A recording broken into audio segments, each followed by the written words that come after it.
Hi there, and thank you for clicking on my video. I wanted to talk about a weapon that really just sort of has a bad rap. Um, it's not really top tier in anything, like it doesn't stand head and shoulders above anything else. And it's in sort of a class of weapon that really really doesn't get a lot of respect. Um, it's a prime weapon, it's the Destreza Prime. This weapon is surprisingly good for a couple of builds.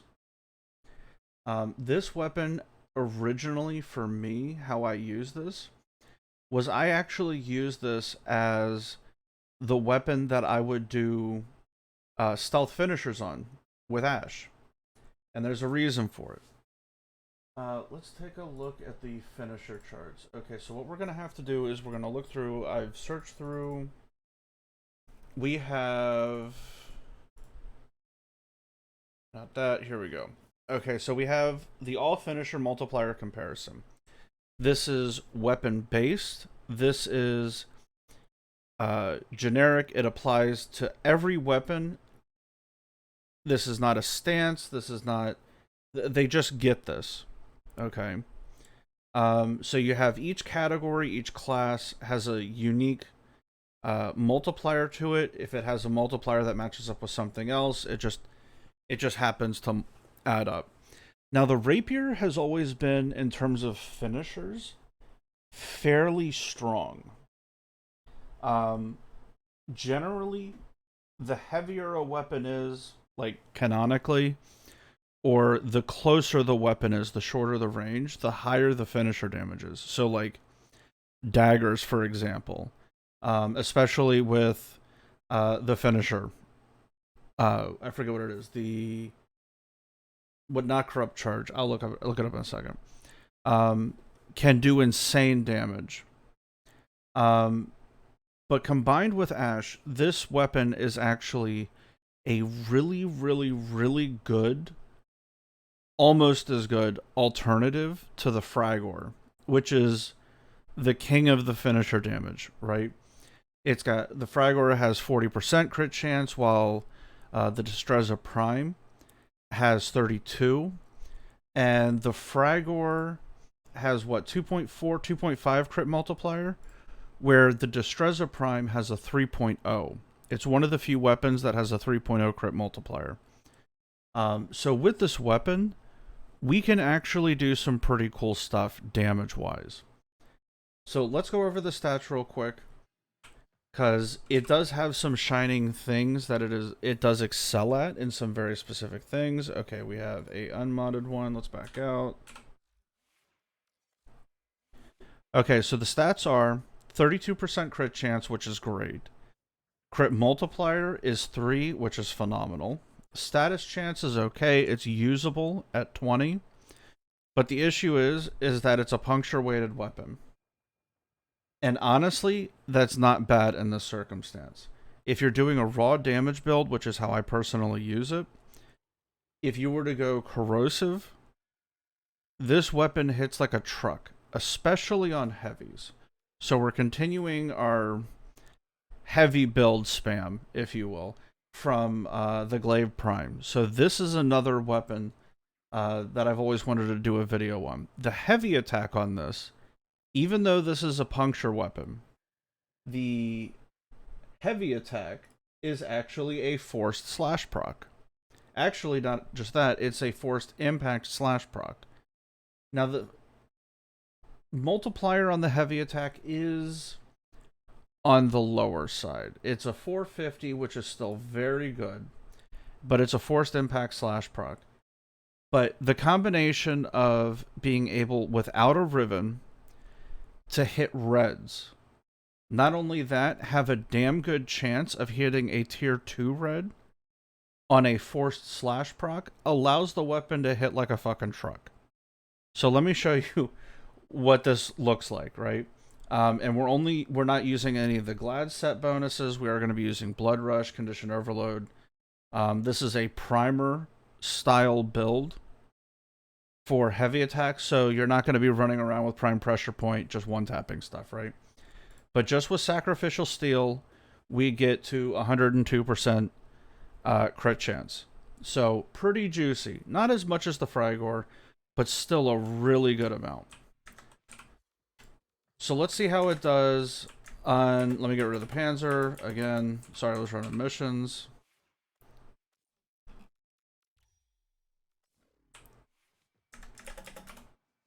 So we've got our nerds.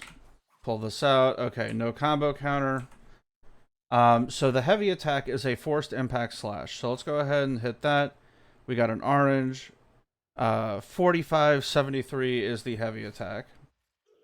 On the second one, because the enemy did not have any statuses, the first status will not get a condition overload boost, but the second one will. And with this one, we were able to proc our corrosive, so we were actually able to get a 3x boost. So the base, it's the second hit, but if we primer, we can actually start doing some pretty nasty numbers. So 30k, 24k. There's no real damage boosting statuses on the new core right now. But let's go ahead and start adding up and adding combo counter, right? Because Blood Rush isn't doing anything. We'll prime. So 66k, not bad for a weapon that's just getting condition overload bonuses. Now let's start adding more. Okay, we'll include viral and whatnot. So we're getting more usable statuses. And we'll see how the weapon starts to behave. We'll spawn in more, so we're starting to actually take advantage of the Blood Rush. And for me, this has always been like a really interesting play style. It's different if you want something, you know, more nuanced. The third quick attack, or the third hit of the quick attack is also a forced slash. There is another forced slash later in the hit. So the forced slash is on the heavy, the third hit, and the fifth hit. So that's what you got to play with for a puncture weapon that's essentially tailor-made to deal raw damage to Grenier. It actually does pretty good. So that slash proc on a quick attack was 50k. We're still killing with raw damage. Let's build up our combo counter. At 9x, 10x, we're starting to see reds.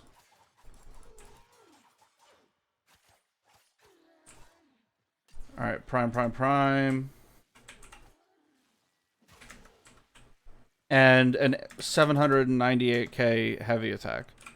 The slash tick does more damage, but I'm not going to be able to show that with viral, obviously, if it's doing that much. So why am I talking about this weapon, right? Like, obviously, okay, it's a heavy attack build, it's puncture, it's got a high crit chance, it's got high crit damage. Obviously, if you're doing a heavy attack 4/ build, that's nice. Why are we talking about this? So the issue is that the niche that these builds fall into are very, very close to the Frygor. So its direct competition is actually the Frygor in this circumstance. The difference is nobody likes this weapon. So it's the Rivens. CCCD damage with minus fire rate, which is almost a god roll. That negative's nasty. But for a heavy attack build, you kind of don't care about that negative. Obviously, there are better ones, but you can still use it. Is 2500 plat. CCCD heat is 350.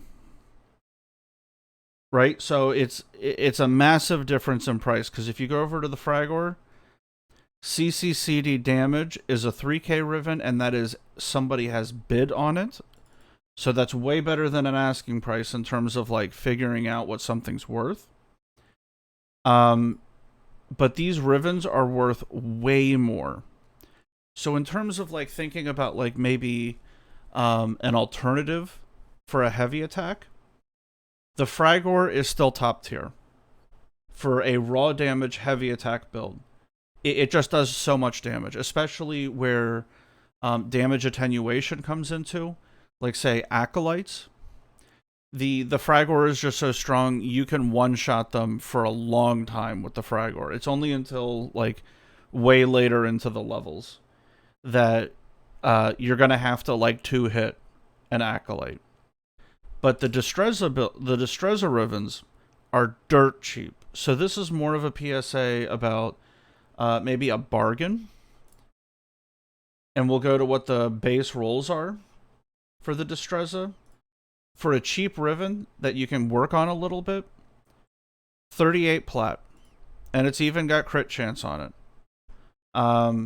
But I personally used it for finishers. So say like something like this. Obviously it wouldn't work for the index, which is what I did.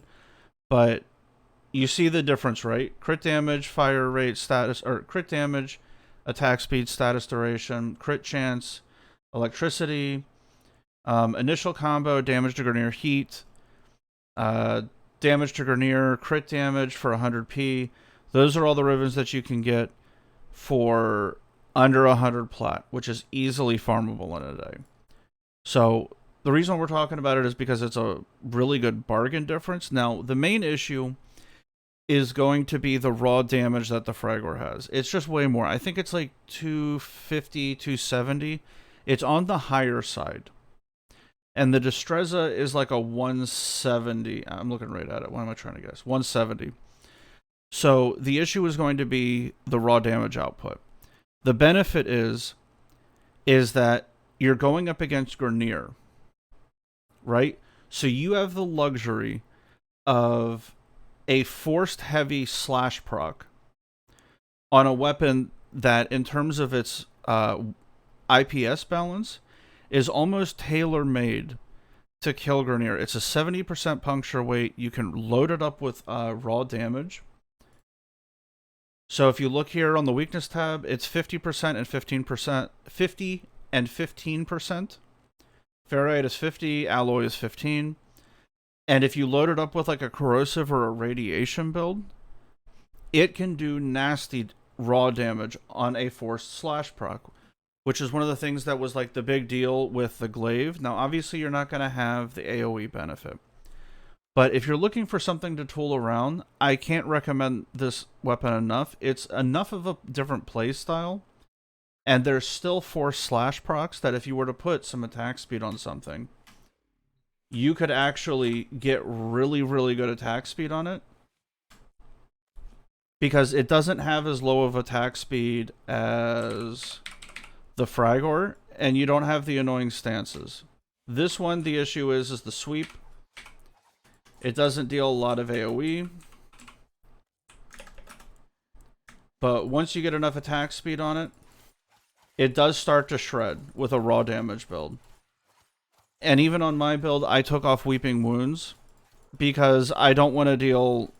I want the raw damage, I want the biggest stick possible with the highest damage, but I don't care about the procs. That being said, in terms of like a PSA, so you can see we're doing like 100 damage, like a couple hundred damage, start to do 1,000. Slash tick is 3,200. 6,700, and that's just the raw damage. Okay. So with priming, it's like 100k. We got an orange crit for 44.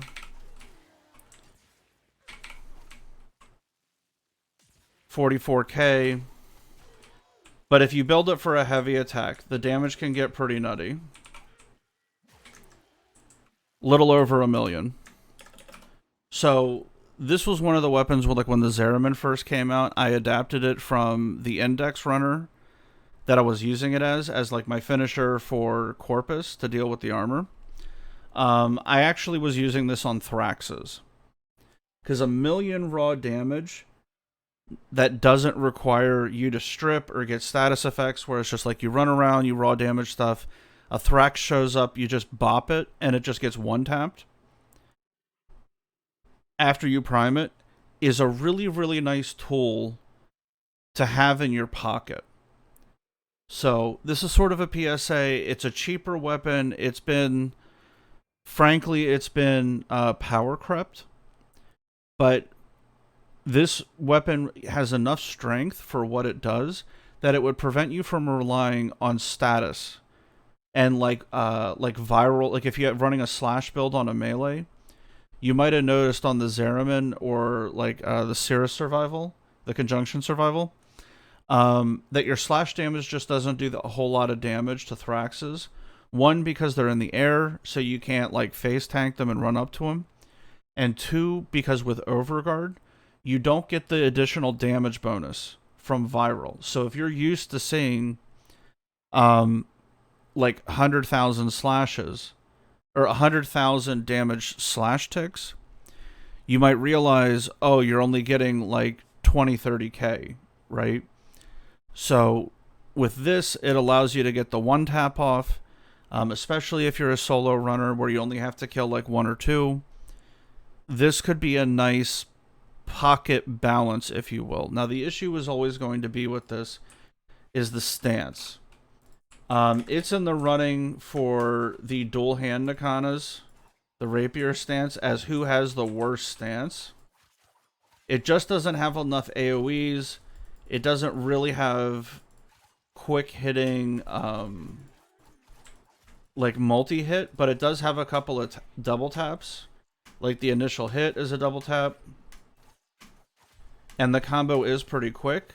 One of the things that does kind of save the weapon, if you're looking to keep your raw damage up, which is how we've built it, is the standing auto has a really nice average damage multiplier of 550 something. It's like 555, which is pretty nice. It's obviously not top tier, but there's definitely a bunch of stances that supply way worse, right? So 789k, probably could have hit it longer, got higher viral stacks, but this is just sort of a PSA that this weapon exists. If you run a raw damage heavy attack build, this can do hella damage, and it's a force slash proc and forced impact. Not that that matters too much, but that slash proc is super juicy. So just thank you for watching the video. Going to be a quick video, a little shout out. The Rivens are dirt cheap. And this is enough of a change in play style for what you're used to that it will keep melee a little bit more interesting, especially because you have to like aim a little bit to keep your DPS up and to keep your kill rate up. Where if you're used to running like Tonfas or something where you just run through and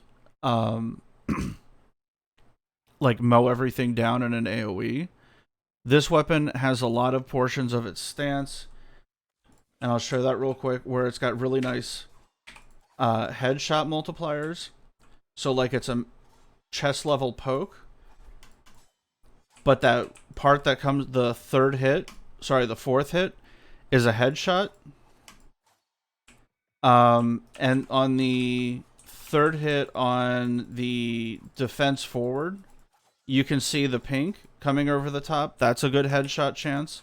So it's got a lot of additional damage built into it. So you'd be surprised at how much damage this does because it gets all of the weakness bonuses. Against Grineer, I'd be hard pressed to say this does better as a heavy attack weapon. But if you haven't been able to farm the Fragor, and you're looking for a raw damage heavy attack weapon, and you do not have a Fragor, this is a really good option then. Because not everybody has all the weapons, right? Like, so what would be second best? What would be third best? Like, these are things that matter. And that's where the Destreza comes in. It's a really good pocket pick if you're still farming stuff up and you need a raw damage, high crit weapon to be able to, say, deal with acolytes. And you don't have like all of the weapons, so you have this, and you don't have like a Talio Boltes, where you can burn them down with like puncture also, and like a corrosive build. This would be like a really good heavy attack option, so you could, you know, one-shot acolytes with it. So anyway, PSA over, 20-minute video. It's enough talking about it. It's a really strong weapon with a heavy attack build. You can easily hit millions.